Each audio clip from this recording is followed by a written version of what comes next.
ഇന്നത്തെ പ്രധാനപ്പെട്ട geo political updates നമ്മൾ നോക്കിക്കഴിഞ്ഞാൽ ട്രംപിന് ഒരു തിരിച്ചടിയായി. അമേരിക്കയിൽ റിപ്പബ്ലിക്കൻ സെനറ്റേഴ്സ് ആയിട്ടുള്ള 5 പേര്, അതിൽ 3 പേര് ഡെമോക്രാറ്റിക് പാർട്ടിയിൽ പോയി ചേർന്നിരിക്കുകയാണ്.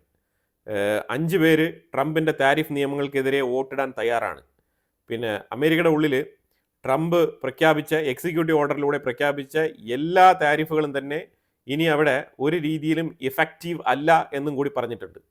അപ്പോൾ അതായത് ഇന്ത്യക്ക് ഉൾപ്പെടെ ട്രംപ് കൊണ്ടുവന്ന പുനറ്റീവ് താരിഫ്, അതേപോലെ ഈ പുതിയ താരിഫുകൾ, ഈ സംവിധാനങ്ങളെല്ലാം തന്നെ ഇല്ലാതാക്കണമെന്നാണ് സെനറ്റ് പറഞ്ഞുകൊണ്ടിരിക്കുന്നത്. ട്രംപ് നല്ല രീതിയിലുള്ള വെല്ലുവിളി നേരിടുകയാണ് അമേരിക്കയുടെ ഉള്ളിൽ. ട്രംപ് ഹലോവിൻ എന്ന് പറഞ്ഞിട്ട് ഒരു സെലിബ്രേഷൻ ആഘോഷിച്ചുകൊണ്ടിരിക്കുകയാണ്. ട്രംപ് ഫുൾ ബിസിയാണ്. സൗത്ത് കൊറിയയിൽ വന്നു, പിന്നെ അതുപോലെ ചൈനയുടെ ഷീ ജിൻപിങ്ങിനെ കണ്ട് സംസാരിച്ചു, അമേരിക്കയിലേക്ക് മടങ്ങി. ഒരു നേരം പോലും റെസ്റ്റ് എടുക്കാതെ അപ്പം തന്നെ വൈറ്റ് ഹൗസിൽ കുട്ടികളെ, കാരണം ഇവിടെ ഡേ അവിടെ നൈറ്റാണ്, അപ്പോൾ ട്രംപ് ട്രാവൽ ചെയ്ത് അവിടെ എത്തിയപ്പം നേരം വെളുത്ത്. അപ്പോൾ എന്ത് ചെയ്യാൻ പറ്റും? ഒന്നും ചെയ്യാനില്ല. അപ്പോൾ അതുകൊണ്ട് അടുത്ത മീറ്റിങ്ങിലേക്ക് പങ്കെടുക്കുകയാണ്. അപ്പോൾ കുട്ടികളെയൊക്കെ ഇങ്ങനെ വിളിച്ച് ആ ഹലോവിൻ സെലിബ്രേഷൻ നടത്തിക്കൊണ്ടിരിക്കുകയാണ്. പക്ഷേ അതിൻ്റെ ഇടയ്ക്കാണ് വൈറ്റ് ഹൗസിൽ ഇങ്ങനത്തെ പണി കിട്ടിയത്. എന്തായാലും ഇനിയിപ്പോൾ ഇത് അമേരിക്കൻ കോടതിയിൽ ഇത് ചോദ്യം ചെയ്യപ്പെടും. അതേപോലെ സെനറ്റിൽ ഇപ്പം സാധ്യമാകാത്ത സ്ഥിതിയിൽ ശരിക്കും കോടതിയിൽ നിന്നും ട്രംപിൻ്റെ താരിഫിനെ, ഈ നിയമങ്ങളെയൊക്കെ എടുത്തു കളയാനുള്ള സാധ്യതയാണ് ഏറ്റവും കൂടുതൽ. അപ്പോൾ ആ സാഹചര്യത്തിലാണ് സൗത്ത് കൊറിയ മാത്രമല്ല യൂറോപ്പ്, ഇവർ രണ്ടുപേർക്കും ഇപ്പോൾ ചെറിയ തിരിച്ചറിവ്. ഇപ്പോൾ സൗത്ത് കൊറിയ പറഞ്ഞിരിക്കുന്നത്, ഞങ്ങൾ ചൈനയുടെ കുറേ ഫണ്ട് ഇവിടെ ഫ്രീസ് ചെയ്ത് വെച്ചിട്ടുണ്ട്. എവിടെ? സൗത്ത് കൊറിയയിൽ. അമേരിക്ക പറഞ്ഞിട്ടാണ് ഇത് ഫ്രീസ് ചെയ്ത് വെച്ചിരിക്കുന്നത്. അപ്പോൾ നിങ്ങൾ തമ്മിൽ നല്ല രീതിയിൽ ഒരു എഗ്രിമെൻ്റ് ആയ സ്ഥിതിക്ക്, അതായത് ചൈനയും അമേരിക്കയും തമ്മിൽ ഒരു ധാരണയായ സ്ഥിതിക്ക് ഈ ഫ്രീസ് ചെയ്ത് വെച്ചിരിക്കുന്ന ഫണ്ടൊക്കെ ഞാൻ റിലീസ് ചെയ്യട്ടെ എന്ന് ചോദിക്കുന്നുണ്ട് സൗത്ത് കൊറിയ. ട്രംപിൻ്റെ സൈഡിൽ നിന്നും അതിന് പോസിറ്റീവായിട്ടുള്ള റെസ്പോണ്ട് വന്നിട്ടില്ല. അത് എന്തായാലും അത് ജസ്റ്റ് ഒന്ന് ഹോൾഡ് ചെയ്തിട്ട് തീരുമാനിക്കാമെന്നാണ് പറഞ്ഞിരിക്കുന്നത്. അതായത് ചൈനയിൽ നിന്നും ഈ സംസാരിച്ചതുപോലെയുള്ള കാര്യങ്ങളൊക്കെ മുന്നോട്ട് പോകുന്നുണ്ടോ എന്നുള്ളത് ഒന്ന് വെരിഫൈ ചെയ്യാൻ വേണ്ടിയിട്ട് വെയിറ്റ് ചെയ്യുന്നതായിട്ടാണ് മനസ്സിലാക്കാൻ പറ്റുന്നത്. അതുപോലെ യൂറോപ്യൻ യൂണിയനും ചില തിരിച്ചറിവുകൾ കിട്ടിയതായിട്ടും അവരും ഈ ചൈനയുമായിട്ട് ബന്ധപ്പെട്ട വിഷയങ്ങളിലേക്ക് കുറച്ച് ഫ്ലെക്സിബിലിറ്റി കൊണ്ടുവന്നാലോ എന്ന് ട്രംപിനെ അപ്രോച്ച് ചെയ്യുന്നുണ്ട്. ട്രംപിന് ഇപ്പോഴാണ് കാര്യം മനസ്സിലായത്. അതായത് ട്രംപും ഷീ ജിൻപിങ്ങും തമ്മിൽ നടത്തിയ ചർച്ചയിൽ ട്രംപ് എടുത്ത ഈ ഒരു ഫ്ലെക്സിബിലിറ്റി കാണിച്ചുകൊണ്ടുള്ള നിലപാട് ശരിക്കും അമേരിക്ക മുന്നോട്ട് വെക്കുന്ന ചൈന വിരുദ്ധത എന്നുള്ള നിലയിൽ എടുത്തിരിക്കുന്ന പല വിഷയങ്ങളെയും ഇനി പുനഃപരിശോധിക്കേണ്ട ഒരു സാഹചര്യത്തിലേക്ക് തള്ളിയിരിക്കുകയാണ് അമേരിക്കയെ. ഇത് നമ്പർ 1 മാറ്ററാണ്. കാരണം ഇപ്പോൾ ചൈനയുമായിട്ട് നിങ്ങൾ ബന്ധം വെച്ചോ അല്ല വെക്കണ്ട എന്ന് പറയാൻ പറ്റാത്ത അവസ്ഥയിൽ നിൽക്കുകയാണ്. അതിൻ്റെ ഇടയ്ക്കാണ് അമേരിക്കയുടെ ഉള്ളിൽ നിന്ന് ഇങ്ങനെ പണി കിട്ടിയിരിക്കുന്നത്. അത് ട്രംപിൻ്റെ ഈ താരിഫിലാണല്ലോ കംപ്ലീറ്റ് കാര്യങ്ങളെയും ഇങ്ങനെ കോർത്തിണക്കിയിരിക്കുന്നത്. അപ്പോൾ ഈ ട്രംപിൻ്റെ താരിഫ് ഇനി നടപ്പിലാക്കാൻ കഴിയില്ല എന്ന് അറിയുന്നതോടുകൂടി ഇതുമായിട്ട് ബന്ധപ്പെട്ട് ഡീൽ സൈൻ ചെയ്ത ആൾക്കാരൊക്കെ ഇനിയിപ്പോൾ എന്താകും എന്നുള്ളതാണ് അറിയാത്ത അവസ്ഥയിൽ നിൽക്കുന്നത്. ഇനിയിപ്പോൾ നമ്മൾ നേരെ മിഡിൽ ഈസ്റ്റിൻ്റെ ഭാഗത്തേക്ക് വരാം. മിഡിൽ ഈസ്റ്റിൻ്റെ ഭാഗത്തേക്ക് വന്നു കഴിഞ്ഞാൽ സംഭവിച്ചിരിക്കുന്ന പറഞ്ഞാൽ, ഈ അഹമ്മദ് അൽ ഷാരയ്ക്ക്, സിറിയയുടെ ഭരണാധികാരിയായിട്ടുള്ള അഹമ്മദ് അൽ ഷാര, പുള്ളിക്കാരൻ ഒരു ഫ്ലെക്സിബിലിറ്റി മെൻറ്റാലിറ്റിയിലാണ് ഇപ്പം നിലനിൽക്കുന്നത്. റഷ്യയുമായിട്ട് നല്ല ബന്ധം വേണമെന്ന് ആഗ്രഹിക്കുന്നുണ്ട്, അമേരിക്കയുമായിട്ട് നല്ല ബന്ധം വേണമെന്ന് ആഗ്രഹിക്കുന്നുണ്ട്, അതേപോലെ മിഡിൽ ഈസ്റ്റിലുള്ള മറ്റുള്ള രാജ്യങ്ങളുമായിട്ടെല്ലാം നല്ല ബന്ധം വേണമെന്ന് ആഗ്രഹിക്കുന്നുണ്ട്, ഇൻക്ലൂഡിങ് ഇസ്രായേലിനോടും നല്ല ബന്ധം വേണം എന്നാണ് ആഗ്രഹിക്കുന്നത്. ഈ സാഹചര്യത്തിൽ പുള്ളി എന്താണ് ചെയ്തതെന്ന് പറഞ്ഞാൽ, 2 ആഴ്ചയ്ക്ക് മുമ്പ് പുള്ളിക്കാരൻ റഷ്യ സന്ദർശിക്കുകയും അവിടെ ക്രെംലിനിൽ എത്തിയിട്ട് പുടിനെ കണ്ട് സംസാരിക്കുകയും, അതായത് റഷ്യക്ക് 2 എയർബേസുകൾ ഉണ്ടായിരുന്നു സിറിയയ്ക്കുള്ളിൽ. ഒന്ന് ഹെനി എന്ന് പറഞ്ഞ ഒരു എയർബേസ്, പിന്നെ ഒരു ടോറസ് എന്ന് പറഞ്ഞൊരു എയർബേസ്. ഈ 2 എയർബേസും റഷ്യക്ക് വീണ്ടും കൊടുത്തോ എന്നുള്ളത് നമുക്കറിയില്ല. കാരണം റഷ്യയാണ് ഈ എയർബേസ് കംപ്ലീറ്റ്ലി ബിൽഡ് ചെയ്തത്. ഇപ്പം തൽക്കാലം അത് ആഫ്രിക്കയിലേക്കുള്ള ഒരു ട്രാൻസ്പോർട്ട് റൂട്ടായിട്ട് റഷ്യ ഉപയോഗിക്കുന്നുണ്ട്. നിലവിൽ ആ എയർബേസുകളിൽ റഷ്യൻ എയർക്രാഫ്റ്റുകൾ അവിടെ ലാൻഡ് ചെയ്യുന്നുണ്ട്, ടേക്ക് ഓഫ് നടത്തുന്നുണ്ട്. ഈ കാര്യങ്ങളൊക്കെ ഇപ്പം ലൈം ലൈറ്റിൽ വരുന്നുണ്ട്. അപ്പം ശരിക്കും സിറിയയുടെ ആ ഒരു പൊസിഷൻ വളരെ ക്ലിയർ ആണ്. അവർക്ക് അമേരിക്കയും വേണം, റഷ്യയും വേണം. അപ്പോൾ ആ രീതിയിലുള്ള ഫ്ലെക്സിബിൾ മെൻറ്റാലിറ്റിയാണ് അഹമ്മദ് അൽ ഷാര കാണിക്കുന്നത്. അതോടൊപ്പം തന്നെ ഇറാനുമായിട്ടും അവർക്ക് യാതൊരു പ്രശ്നവും ഇല്ല എന്നുള്ള നിലയിലുള്ള ഒരു പൊസിഷനാണ് അവരെടുക്കുന്നത്. പക്ഷേ ഈ പൊസിഷൻ എടുക്കുന്നത് ഇസ്രായേലിന് താല്പര്യപ്പെടുന്നില്ല, അമേരിക്കയ്ക്ക് താല്പര്യപ്പെടുന്നില്ല. അതായത് ഇറാനുമായിട്ടൊരു ഫ്ലെക്സിബിലിറ്റി ആവാം എന്ന് ചിന്തിക്കുന്നത്. അപ്പോൾ അതുകൊണ്ട് ഇപ്പോൾ സംഭവിച്ചിരിക്കുന്നു പറഞ്ഞാൽ, ഈ ഫ്ലെക്സിബിലിറ്റി മൈൻഡ് സെറ്റ് ഉള്ളതുകൊണ്ട് തന്നെ ഇറാൻ ഏറ്റവും കൂടുതൽ ആയുധങ്ങൾ ഹെസ്ബുള്ളയ്ക്ക് കൊടുക്കാൻ വേണ്ടിയിട്ട് സിറിയയെ ഉപയോഗിച്ച് സിറിയ ത്രൂ അവർ ആയുധങ്ങൾ കടത്തുന്നുണ്ട് എന്നുള്ളൊരു വാർത്തയാണ് ഇപ്പോൾ വരുന്നത്. അതിനെ തുടർന്നാണ് ഏറ്റവും കൂടുതൽ ഹാർഷായ ഭാഷയിൽ ലെബനാനുമായിട്ട് അമേരിക്ക ചർച്ച നടത്തി ഒരു താക്കീത് കൊടുത്തിരിക്കുന്നത്. അപ്പോൾ ഇപ്പം ലെബനാൻ്റെ ജോസഫ് ആവോൻ പറഞ്ഞിരിക്കുന്നത്, ഈ ജോസഫ് ആവോനെ അവിടെ കൊണ്ട് ഇരുത്തിയത് അമേരിക്കയാണ്. പുള്ളിക്കാരൻ പറഞ്ഞിരിക്കുന്നത്, അഥവാ ഇസ്രായേൽ നമ്മളെ ആക്രമിക്കുന്നുവെങ്കിൽ നമുക്ക് റിറ്റാലിയേറ്റ് ചെയ്യാം എന്നുള്ളൊരു സ്റ്റേറ്റ്മെൻറ്റാണ് പുള്ളിക്കാരൻ ഇപ്പോൾ പറഞ്ഞിരിക്കുന്നത്. ജോസഫ് ആവോനും ജോസഫ് ആവോൻ്റെ ലെബനാൻ സംവിധാനങ്ങൾക്കും ഇസ്രായേലിന് റിറ്റാലിയേറ്റ് ചെയ്യാൻ കഴിയില്ല. കാരണം അവരുടെ ആർമി അത്രമാത്രം വീക്കാണ്. പക്ഷേ ലെബനാൻ്റെ ഉള്ളിൽ കഴിഞ്ഞുകൂടുന്ന ജോസഫ് ആവോൻ ഇനി ജീവിച്ചിരിക്കണം എന്നുണ്ടെങ്കിൽ ഹെസ്ബുള്ളയുടെ സൈഡിൽ നിന്നും പുള്ളിക്കാരൻ രക്ഷപ്പെടേണ്ടതുണ്ട്. അങ്ങനെ രക്ഷപ്പെടാൻ വേണ്ടിയിട്ട് ജോസഫ് ആവോൻ പറഞ്ഞ സ്റ്റേറ്റ്മെൻ്റ് ആയിട്ടാണ് ഇതിനെ ഇസ്രായേൽ വിലയിരുത്തുന്നത്. പക്ഷേ മൊത്തത്തിൽ നമുക്കൊരു അണ്ടർസ്റ്റാൻഡിങ് വെച്ച് നോക്കുമ്പോഴത്തേക്കും ഇസ്രായേൽ വീണ്ടും സിറിയയിലും ലെബനനിലും ഒരേപോലെ ആക്രമണങ്ങൾ നടത്താൻ വേണ്ടിയിട്ടുള്ള മുന്നൊരുക്കങ്ങളിലാണ്. വിതിൻ 1 or 2 ഡേയ്സിൽ സിറിയയ്ക്കുള്ളിലും ലെബനാൻ്റെ ഉള്ളിലും തകൃതിയായിട്ടുള്ള ആക്രമണങ്ങൾ നടത്തും. അതുപോലെ തന്നെ സിറിയയ്ക്കുള്ളിൽ ഹിസ്ബുള്ളയുടെ കുറച്ച് താവളങ്ങൾ, അതേപോലെ ആയുധശേഖരങ്ങൾ, ഇതെല്ലാം തന്നെ കണ്ടെത്തിയിട്ടുണ്ട്. ഇതെല്ലാം സ്പോട്ടഡ് ആണ്. ഇതെല്ലാം പ്രിസൈസ് ആയിട്ട് അറ്റാക്ക് ചെയ്യാനുള്ള തയ്യാറെടുപ്പിലാണ് ഇസ്രായേൽ. ഗാസയ്ക്കുള്ളിൽ കാൻയൂനീസ് ഭാഗത്ത് ഇസ്രായേൽ ഒരു ആക്രമണം നടത്തിയിട്ടുണ്ട്. ഇതെല്ലാം തന്നെ നടക്കുന്നത് ഈ ബോർഡർ ഏരിയയിൽ, യെല്ലോ ലൈൻ ബോർഡർ ഏരിയയിൽ ഈ ജിഹാദ് ഗ്രൂപ്പിൽ പെടുന്ന ആൾക്കാർ ഈ ബോർഡർ ക്രോസ് ചെയ്ത് വന്നിട്ട് ഇസ്രായേലി സോൾജേഴ്സിനെതിരെ സ്നൈപ്പർ ഉപയോഗിക്കുന്നത് കൊണ്ടാണ് ഇസ്രായേലിന് ഈ രീതിയിൽ ചില സ്ഥലങ്ങൾ ടാർഗറ്റ് ചെയ്ത് ഇപ്പോഴും അറ്റാക്ക് നടത്തേണ്ട സാഹചര്യം ഉണ്ടാകുന്നത് എന്നുള്ളതാണ് ഇസ്രായേലിന്റെ സൈഡിൽ നിന്നും പറയുന്നത്.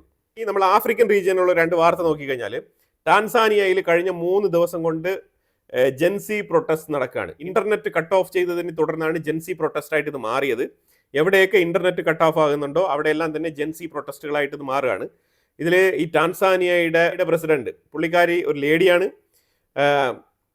പുള്ളിക്കാരിയുടെ തീരുമാനം എന്ന് പറഞ്ഞാൽ തുടർച്ചയായിട്ട് ഭരണത്തിലിരിക്കണം. അതിനു വേണ്ടിയിട്ട് ചെയ്യുന്ന പരിപാടികൾ എന്ന് പറഞ്ഞാൽ ഓപ്പോസിഷനെ ഇല്ലാതാക്കിക്കൊണ്ട് ഓപ്പോസിറ്റ് ലീഡറുകളെല്ലാം പിടിച്ച് ജയിലിലാക്കുക, അവരുടെ പേരിലേക്ക് കേസ് ചാർജ് ചെയ്യുക. എന്നിട്ട് ഈ ഇലക്ഷനിൽ മത്സരിക്കുന്ന പറഞ്ഞാൽ ഈ സിറ്റിസൻസിന്റെ തമ്പ് ഇവർ തന്നെ റബ്ബറിൽ നിർമ്മിച്ചിരിക്കുകയാണ്. ഫാബ്രിക്കേറ്റഡ് ആയിട്ട് തമ്പ് നിർമ്മിച്ചിരിക്കുകയാണ്. എന്നിട്ട് ഈ തമ്പ് ഇംപ്രഷൻ വെച്ചിട്ട് വോട്ടിടുകയാണ്.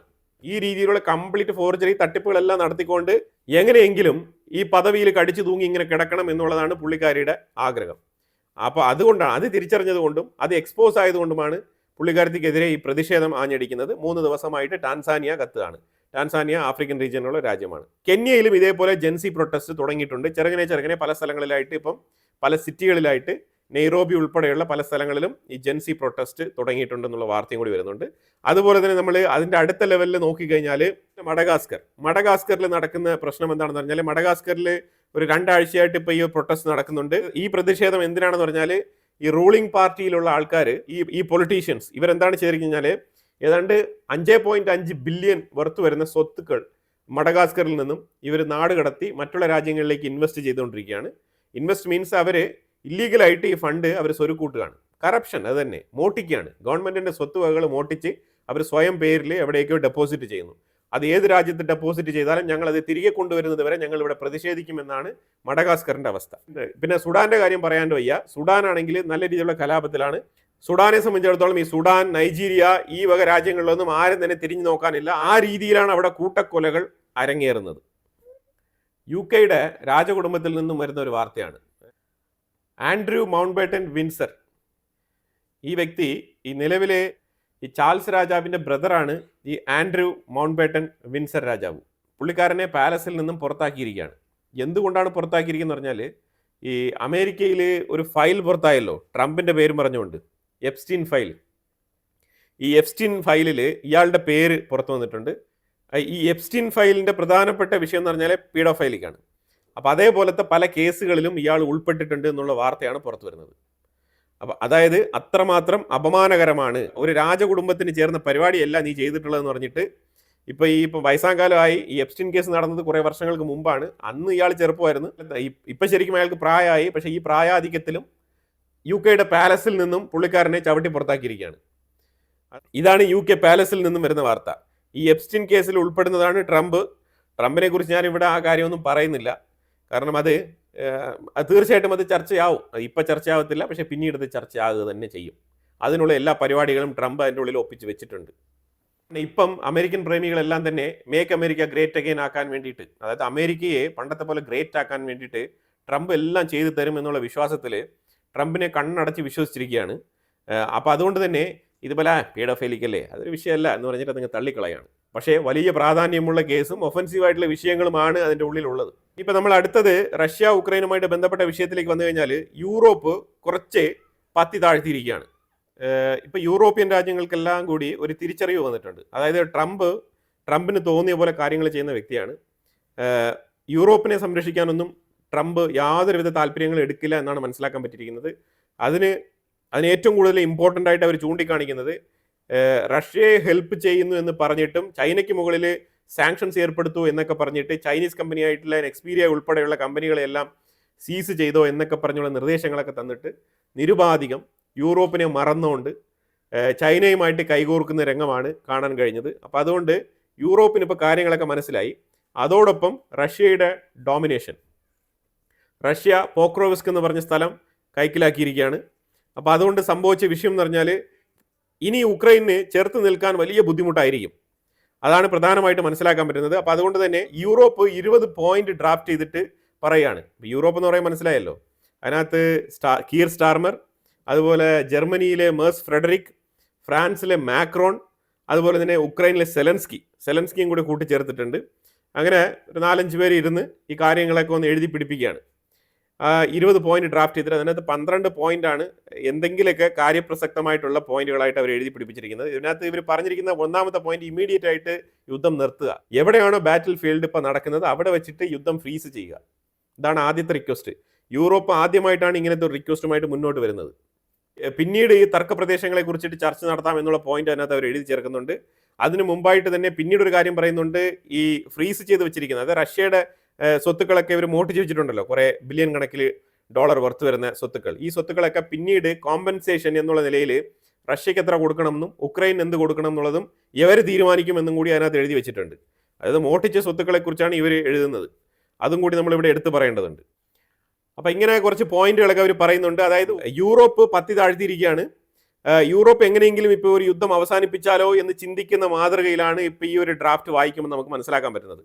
കുറച്ച് ഡീറ്റെയിൽ ആയിട്ടുള്ള പോയിന്റുകളുണ്ട് ഇതിനകത്ത്. അത് മറ്റൊരു വീഡിയോയിൽ ഞാൻ ഈ പോയിന്റുകൾ മാത്രമായിട്ടൊരു ഫുൾ വീഡിയോ ചെയ്തിടാം. അപ്പോൾ എന്താണ് യൂറോപ്പ് ഉദ്ദേശിക്കുന്നത് എന്നുള്ളത് വളരെ വ്യക്തമായിട്ട് മനസ്സിലാക്കാൻ പറ്റും.